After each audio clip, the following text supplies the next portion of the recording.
बुद्धं शरणं गच्छामि धम्मं शरणं गच्छामि। स्वागत है आप सभी का एक बार फिर से मेरे चैनल द बुद्धा ब्रेन में। जैसा कि आप सभी जानते हैं, जो शीर्षक लेकर मैं आपके सामने प्रस्तुत हुआ हूँ उसको मैंने लिया है भगवान बुद्ध और उनका धम्म ग्रंथ से। और इस समय इस अध्याय में हम समझ रहे हैं कि सधम्म क्या है। पिछले वीडियो में हमने देखा कि भगवान बुद्ध ने कहा पृथ्वी पर धम्म राज की स्थापना करना यही सधम्म है। और यह धम्मराज पृथ्वी पर कैसे स्थापित होगा? यह धम्मराज पृथ्वी पर तभी स्थापित होगा जब प्रत्येक मनुष्य प्रत्येक के साथ अच्छा व्यवहार करेंगे, सबके साथ मैत्री, दया, करुणा और प्रेम का भाव रखेंगे, सभी का आदर और सम्मान करेंगे, सभी की सहायता करेंगे और एक दूसरे के प्रति सहानुभूति का भाव रखेंगे, तभी यह संसार धम्मराज बन सकता है और इस पृथ्वी पर धम्म की स्थापना हो सकती है। भगवान बुद्ध ने कहा था कि संसार में जो दुख का मूल कारण है वह यह है कि मनुष्य के प्रति अच्छे व्यवहार नहीं करता। एक मनुष्य का दूसरे मनुष्य के प्रति अच्छा व्यवहार न होना यही दुख का सबसे बड़ा कारण है। इसीलिए चाहिए कि प्रत्येक मनुष्य एक दूसरे के प्रति आदर और सम्मान का भाव रखे, किसी को कष्ट न दे, किसी को धोखा न दे, किसी को तकलीफ न दे और किसी को दुख न दे, सबके साथ प्रेम पूर्वक व्यवहार करे। यही सधम्म का सार है। देवोदय सूक्त में जैन धर्म की चर्चा करते हुए भगवान बुद्ध ने यह बात स्पष्ट की है। जैन धर्म के संस्थापक माने जाने वाले तीर्थंकर महावीर का कहना था कि प्रत्येक व्यक्ति जो कुछ भी दुख या सुख अनुभव करता है यह उसके पूर्व जन्म के कर्मों का परिणाम होता है। ऐसा होने पर पूर्व जन्म के दुष्कर्मों की निर्जरा हो जाने से और नए दुष्कर्म न करने से भविष्य के लिए कुछ संग्रह नहीं होता। जब भविष्य के लिए कुछ संग्रह नहीं होता तो दुष्कर्मों का क्षय हो जाता है। जब दुष्कर्मों का क्षय हो जाता है तो दुख का क्षय हो जाता है। जब दुख का क्षय हो जाता है तो सुख दुख अनुभव करने की शक्ति यानी कि जो वेदना है उसका भी क्षय हो जाता है। जब वेदना का क्षय हो जाता है तो सारे दुखों का मूलोच्छेद हो जाता है। यही निघंटनाथ की शिक्षा थी, यानी कि जो जैन धर्म के संस्थापक थे स्वामी महावीर, उनकी यही शिक्षा थी। उनका यह मानना था कि मनुष्य के जीवन में जो भी सुख और दुख आते हैं वे उसके पूर्व जन्म में किए गए कर्मों का परिणाम है। इसीलिए मनुष्य को चाहिए कि वह अपने सभी कर्मों का मूलोच्छेद कर दे। जब मनुष्य सभी तरह के दुष्कर्मों का मूलोच्छेद कर देता है तो भविष्य के लिए कुछ भी संग्रहित नहीं होता है और इस तरह उसके दुखों का मूलोच्छेद हो जाता है। इस पर तथागत ने यह प्रश्न किया, क्या तुम जानते हो कि यहाँ और अब ही अकुशल प्रवृत्तियों का मूलोच्छेद हो गया और कुशल प्रवृत्ति की स्थापना हो गई? भगवान बुद्ध ने जैन मतलम्बियों से यह प्रश्न किया। जो जैन धर्म के अनुयायी थे उनसे भगवान बुद्ध ने पूछा कि क्या तुम यह बात जानते हो कब जो अकुशल कर्म है उसकी प्रवृत्तियों का मूलोच्छेद हो गया और कब कुशल प्रवृत्तियां की स्थापना हो गई? क्या तुम इस बात को जानते हो? तो जैन मतलम्बियों का उत्तर था कि नहीं, हम नहीं जानते। तब बुद्ध ने आपत्ति की, तो पूर्व दुष्कर्मों की निर्जरा से और नए दुष्कर्मों के भी न करने से क्या लाभ है? यदि चित्त को इसका अभ्यास ही नहीं है, वह अकुशल प्रवृत्ति को कुशल प्रवृत्ति में बदल सके। तो देखिए, भगवान बुद्ध उन जैन मतलम्बियों को यह समझाते हुए स्पष्ट करते हैं कि आप जो यह साधना करते हैं, इस साधना का क्या प्रयोजन है, जब चित्त को यह अभ्यास ही नहीं है कि वह अकुशल प्रवृत्ति को कुशल प्रवृत्ति में कैसे बदल सके।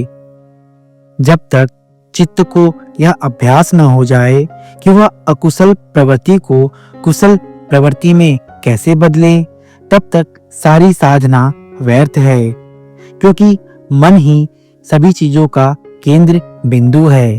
सब कुछ इस चित्त से ही उत्पन्न होता है। जब चित्त शुद्ध होता है तो सब कुछ शुद्ध होता है, और जब चित्त अशुद्ध होता है तो सब कुछ अशुद्ध होता है। इसीलिए चित्त की साधना ही सर्वोपरि है और चित्त की साधना ही प्रधान है। भगवान बुद्ध के मत में किसी भी धर्म की यह सबसे भारी कमी थी। शुभ प्रवृत्ति या शुभ संस्कार ही किसी के अस्थायी रूप से अच्छा बने रहने की सबसे बड़ी गारंटी है, और यही कारण है कि बुद्ध ने चित्त की साधना को प्रथम स्थान दिया है, जो कि संस्कारों को सुधारने का ही दूसरा नाम है।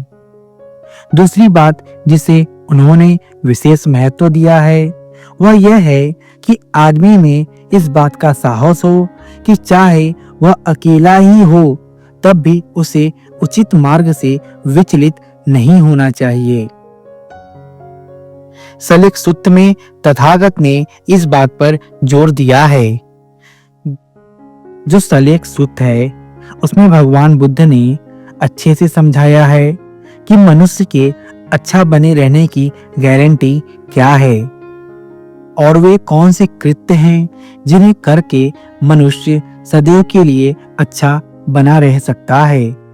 तो देखिए, भगवान बुद्ध ने कहा है, तुम्हें अपने मन को निर्मल बनाए रखने के लिए यह निश्चय करना चाहिए कि दूसरे लोग हानि करें, लेकिन मैं हानि नहीं करूंगा।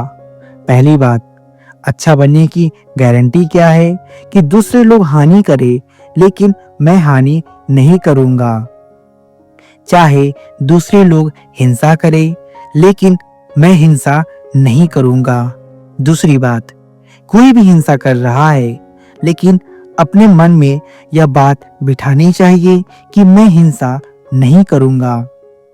चाहे दूसरे लोग चोरी करें, लेकिन मैं चोरी नहीं करूंगा। चाहे दूसरे लोग श्रेष्ठ जीवन व्यतीत न करें, लेकिन मैं श्रेष्ठ जीवन व्यतीत करूंगा। चाहे दूसरे लोग झूठ बोले, चुगली करे, कठोर बोले अथवा व्यर्थ की बकवास करे, लेकिन मैं ऐसे कृत्य नहीं करूंगा। यह अच्छा बने रहने की गारंटी है, जो भगवान बुद्ध हमें इस सलेख सूत्र में सिखा रहे हैं कि क्या करके मनुष्य अच्छा बना रह सकता है। आगे भगवान बुद्ध इस विषय में समझाते हुए कहते हैं, चाहे दूसरे लोग लोभी हों, मैं लोभी नहीं बनूंगा। चाहे दूसरे लोग द्वेष करें, मैं द्वेष नहीं करूंगा।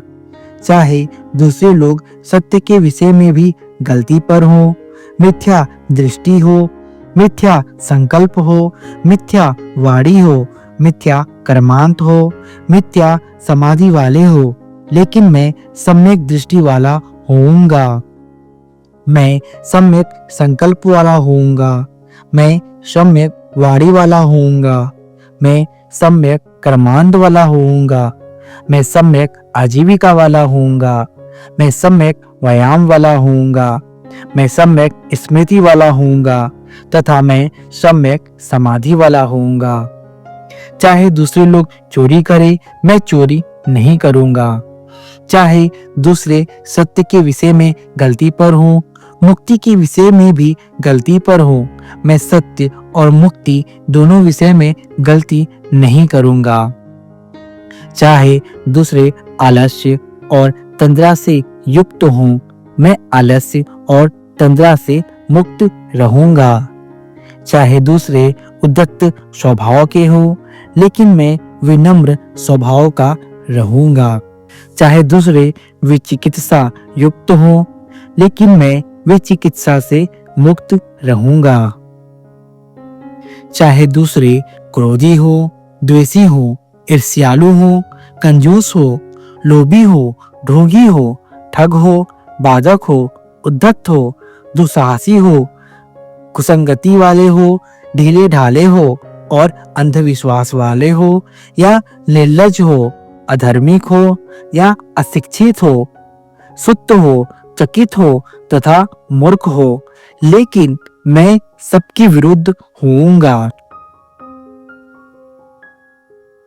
चाहे दूसरे लोग लौकिक वस्तुओं से चिपटे रहें, मैं जो लौकिक वस्तुएं नहीं हैं उनसे चिपटा रहूंगा और परित्यागशील रहूंगा।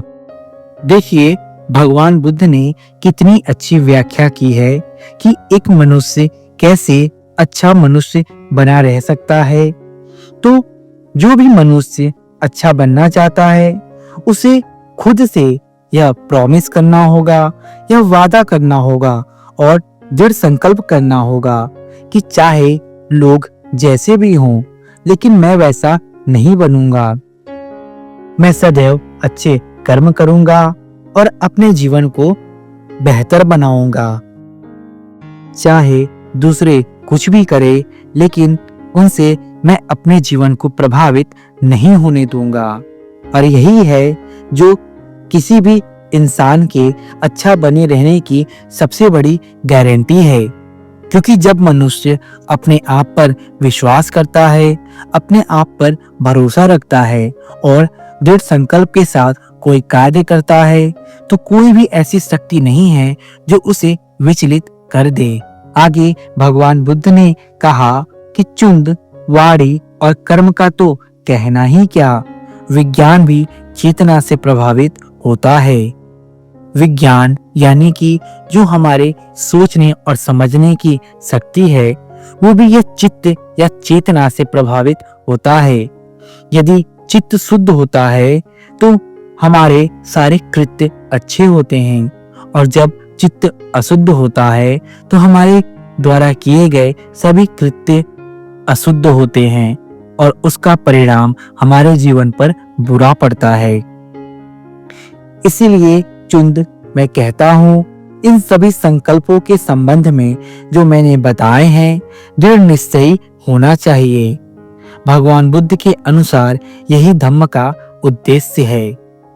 तो देखिए कि भगवान बुद्ध के धम्म का उद्देश्य ही यह है कि मनुष्य को चाहिए कि वह अपने चित्त के सभी मैलों को दूर कर दे और सदैव अच्छे कार्य में ही खुद को लगाए रखे।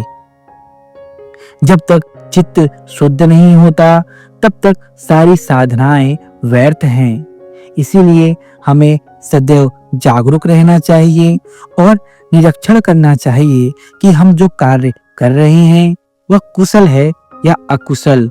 यदि वह कार्य कुशल है तो निरंतर उसे करते रहना चाहिए, लेकिन यदि वह काम अकुशल है तो वहीं उसी समय हमें उसका परित्याग कर देना चाहिए।